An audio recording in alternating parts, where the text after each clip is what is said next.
veliteľmi zle. Dona Margarita kašľala a zvracala za prítomnosti pána riaditeľa. Dona Margarita umrela kvôli výtržnosti jedného kriminálnika. Všetci by ste si najmä vy dve mali spýtovať svedomie. Dona Margarita chce, aby sa teraz vinník spamätal, aby sa spontánne postavil a tuto prišiel sem k tabuli, aby sa priznal. Musíte sa naučiť niesť zodpovednosť, ak spravíte niečo také závažné.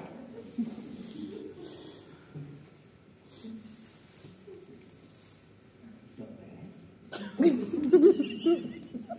to nebude na tomto poli trvať.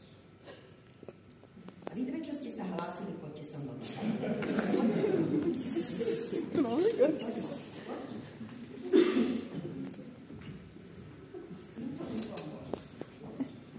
Veľmi jemný. Dobre, nadvihnu to.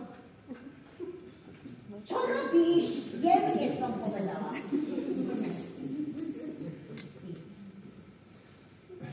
A budeš čušať. Sadni sa. Jedna aj druhá.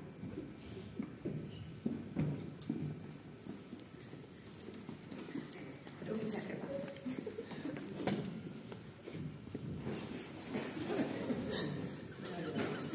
Tak, žiaci, toto je kosta. Jedného dňa bude presne takto vyzerať každý jeden z vás. To nikto neuvidí, lebo budete pochovať. A práve so zreteľom na túto nemožnosť vidieť seba a ostatných ako kostlivcov bola zavedená anatómia. Veda o kostiach.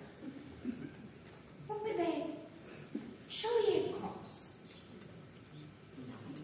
Kosť je tvrdá časť ľudského tela.